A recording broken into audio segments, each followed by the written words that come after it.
தாய் தமிழ் உறவுகளுக்கு வணக்கம். செந்தில் பாலாஜி தப்பினார். செந்தில் பாலாஜி தப்பினார் என்ற தலைப்பில் இந்த காணொளியை நாம் காண்கிறோம்.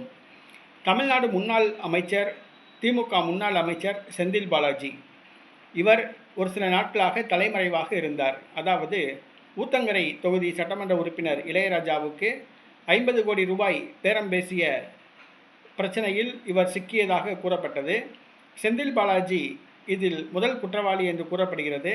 அவரை கைது செய்ய காவல்துறை தேடி வருவதாக கூறப்பட்டது. இந்த சூழ்நிலையில் முன்ஜாமீன் கோரி சென்னை உயர்நீதிமன்றத்தில் மனு தாக்கல் செய்தார் செந்தில் பாலாஜி. சற்று முன் அவருக்கு முன்ஜாமீன் வழங்கியுள்ளது. செந்தில் பாலாஜி இதனால் கைது நடவடிக்கையிலிருந்து தப்பியுள்ளார்.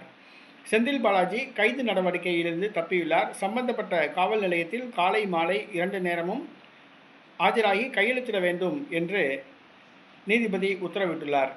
சொந்த ஜாமீனில் அவர் முன்ஜாமீன் வழங்கப்பட்டுள்ளது. தற்பொழுது தமிழக காவல்துறை கைது நடவடிக்கையிலிருந்து செந்தில் பாலாஜி தப்பியுள்ளார்.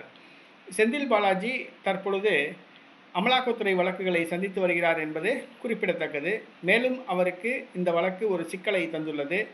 செந்தில் பாலாஜி என்ன செய்ய போகிறார் என்பது தெரியவில்லை. திமுக தலைவர் மு.க. ஸ்டாலினோ லண்டனில் உள்ளார் என்பது குறிப்பிடத்தக்கது.